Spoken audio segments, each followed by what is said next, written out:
everybody. Welcome to another exciting edition of Wrestling Rampage. Oh yes. Today, as you guys know by the title, we're now this first came about with the first video that we done, where we actually talk about deaths or controversies in wrestling. If there's a video that you guys want us to do something like this on, let us know. The first one we did was about Bruiser Brody, the murder of Bruiser Brody, and today we're going to be talking about the death of Miss Elizabeth. Yes, we are. Now, if there's a video idea that you guys would like for us to do, a topic, whether it's a wrestling death or a controversy in wrestling, let us know in the comments below, and we'll be glad to do it. This one is the death of Miss Elizabeth. Elizabeth Hewlett was born November 19th, 1960, and she passed away May 1st, 2003 at the age of 42. Married to the Macho Man Randy Savage. That was a big coup. Oh yeah. That was a big coup for her right there. You know, they got married in 1984. Got divorced in 1992. Well, see, that's about what? 8 years. A year reign of marriage. I mean, you know, I'm pretty sure they knew a lot about each other by that. And you know, leading into her being in WWE, WWF. You know, some of her accomplishments were being the manager of the Macho Man Randy Savage, being the manager of Hulk Hogan as the Mega Powers. Now, the one thing that always reminds me of Miss Elizabeth was when she got married to Macho Man Randy Savage. In SummerSlam, 91. Yes, at WWE, WWF SummerSlam at 1991. The match made in heaven. Yeah. And that was the very first marriage. Actually, that was the second marriage on WWE. The first one was Uncle Elmer. Yeah. Yeah. In 85. Well, And what got me was, you know, all this protective things and everything over here, and some people, you know, didn't even know that they were still actually married at the time that they got married. yes. So Actually, during this time, they were having troubles in their marriage, and Yes. which eventually led to their divorce in 1992. Then we actually go to 1992, which was the last time she was actually in the WWE. Was when Savage had the feud with Ric Flair At WrestleMania 8. at WrestleMania 8 in 1992. The doctored photos Yeah, the doctor photos that Ric Flair had. Yep. of him and Elizabeth being together, and you know, he's gonna put it up on the Titantron. that's right. Which you know also led to believe about the marriage of the Macho Man Randy Savage and Miss Elizabeth was and it's well documented that Savage was very protective. Yeah. They even said maybe obsessed with Miss Elizabeth. Well, he loved her. He loved her, and He wanted to make sure she was okay. Me personally, I really don't think that there was anything like violent because there was no proof of anything that he did anything violent to her. I think he just loved her so much, and you know she was around the ring, and you know how people are, you know how fans are, they get excited and everything. I think mostly he was just afraid she'd get hurt, and that's why he covered over her, which probably is a bad thing in a way. And, you know, I mean, the way she looked at it was probably bad. She just probably wanted some air, you know. Let me do what I want to do, and you know, I think she just wanted him to probably back away from her a little bit because you know he was probably covered, which wasn't Randy's fault. I think he just loved her so much he just didn't want to get hurt. well, that's what happened in '92 with their divorce. She leaves the WWE and is gone for 4 years out of the professional wrestling game. She comes back in 1996, but not to the WWE. She comes to WCW. Well, let's be honest. WCW always signs any WWE star. They don't care who it is. Yes. That's WCW for you. And by the way, fuck WCW. Yes. She joined WCW from 1996 till she left in 2000. She managed the Macho Man Randy Savage. She managed, Ric Flair, the Four Horsemen, the NWO. Yep. Eric Bischoff, came out with Eric Bischoff a lot, and Came out with Hogan. And then the final person that she ended up managing at the end of her career in '99 to 2000 was Lex Luger. You're wrong. What? His name wasn't Lex Luger. It was the total package. The total package. A T package. But anyway. Called a T-Bag. Lex Luger was the last person that she ended up managing, and actually, in 1999, after her second marriage was ended, she was married to a lawyer from 1997 to 1999. I don't think too many people knew that. Who knew Yeah. about that right there? Yeah. But in 1999, she began a romantic relationship with Lex Luger, and Lawrence Fole, as his real name. Yes, Oh, Lawrence Fole. Oh, Lawrence is hitting that. Lex Luger. And they had a relationship from '99 till the end of her life. Yep. And here's some of the days leading up to the end of the end of her life. Was April 19th, 2003. The cops were called because of a domestic dispute with Luger. The cops found Elizabeth with both of her eyes were bruised. She had a bump on her head and a contusion on her lower lip. And she did say that Luger did hit her, but she didn't want to file any charges on him or press him with any charges, but the cops did. Well, to me, Lex Luger is a bitch. Yeah, first and foremost, if you're a man and you ever hit a woman, To me, you're a if bitch. you're a man and hits a woman, you're a fucking pussy. You're a fucking son of a bitch, and you don't want to fight a real man. You want to beat up on a woman. To be honest, I have no respect for that. And to be honest, Lex Luger, karma got your ass.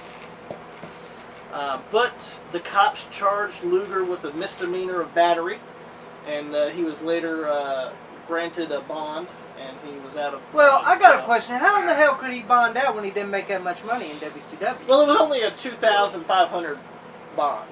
Well, I don't even think Lex had that. No, I go back to the beating now. I mean, I think different than my boys do. Because I look at this right here where, the women now want to live in a man's world. They can do the same thing as a man can do.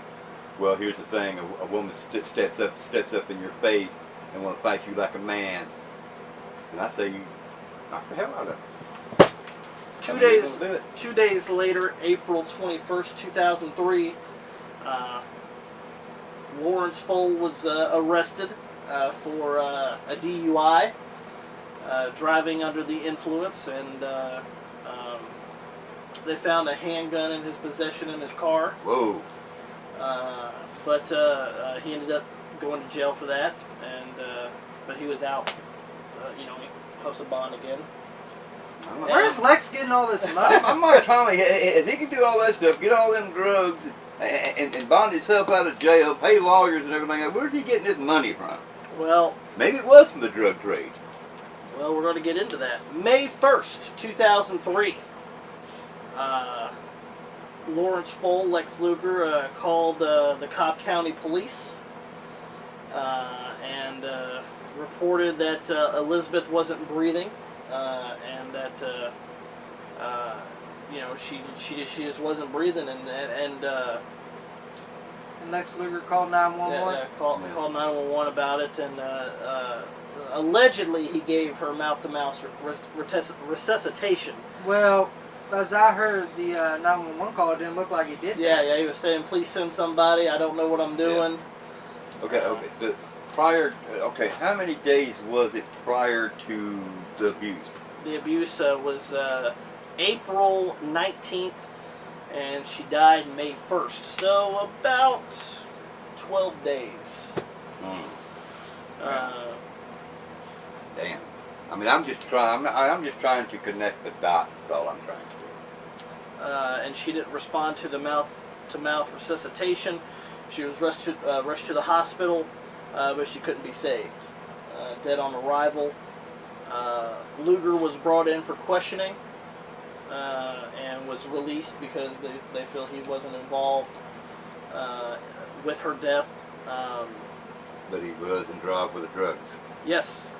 While he was being questioning, the cops searched Luger's property and found more than 1,000 illegal pills in his 3. Did he have a prescription? No. Well, some of them were prescription, some of them weren't. But because you know how some of these wrestlers say I had a prescription, but they can't find the prescription. well, You know, they don't have the paperwork. well, they are illegal pills, so they weren't actually, prescribed to him. That's it.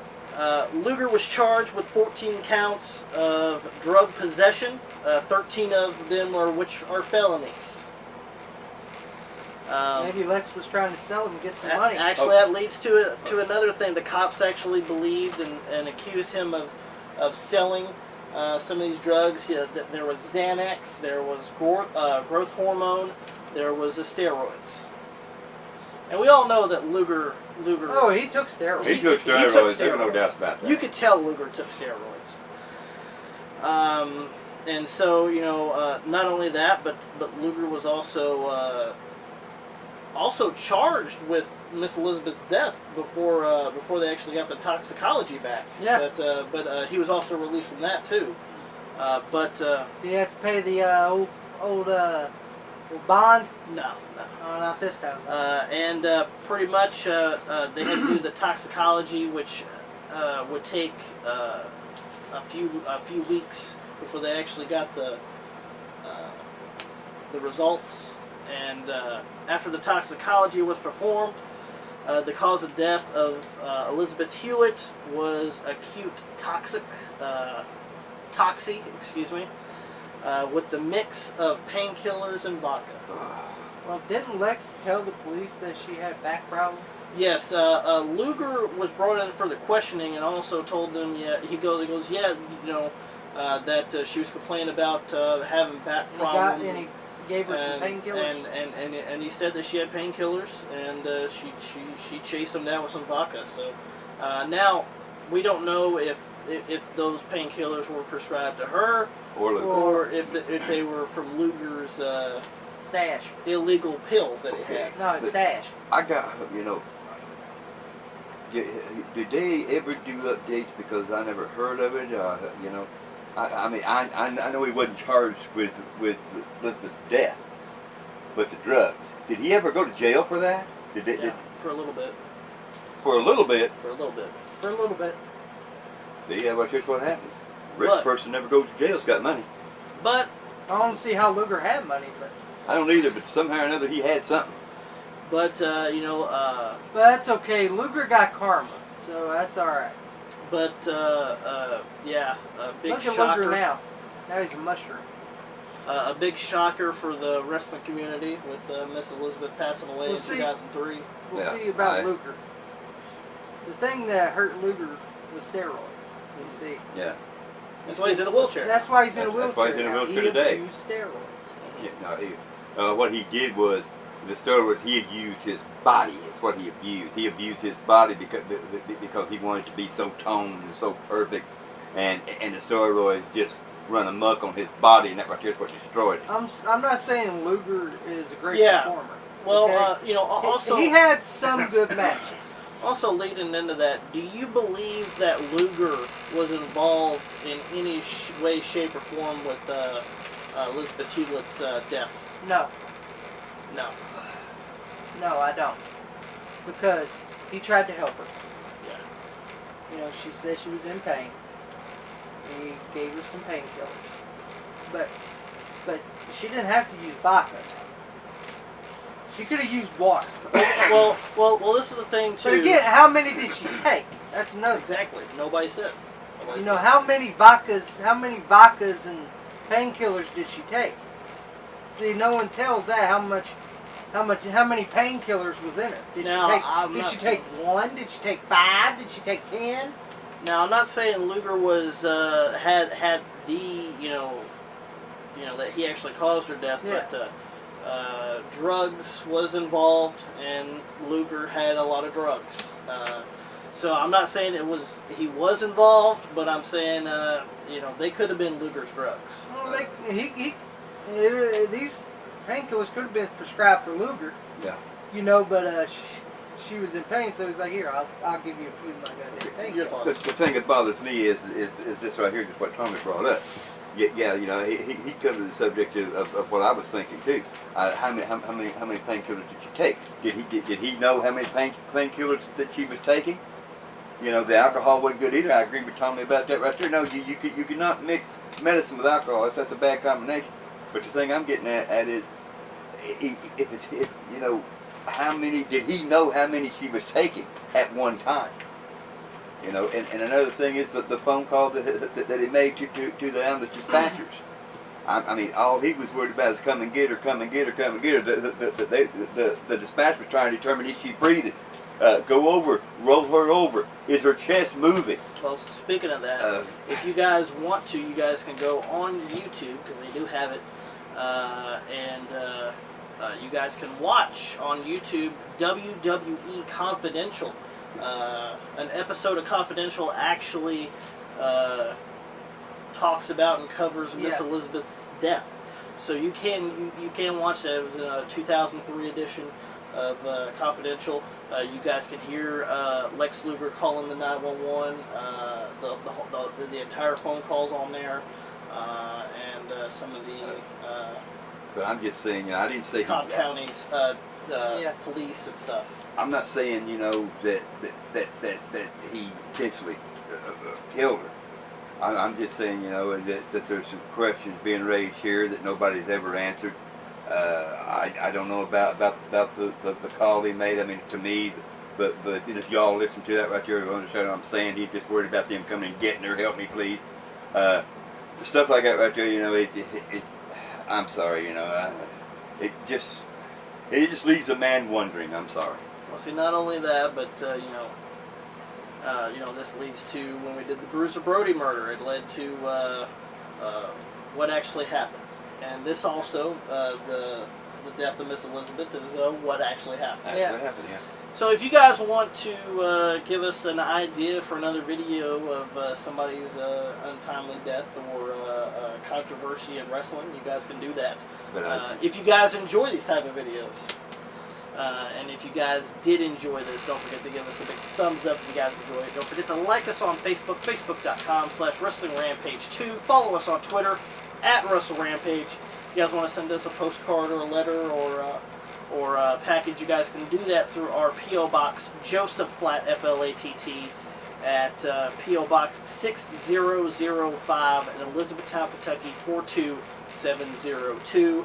And make sure that you guys hit that subscribe button to one of the best damn wrestling YouTube channels going today, Wrestling Rampage. Tommy, take it away. If you don't subscribe right here to Wrestling Rampage, then I guess you just don't know wrestling.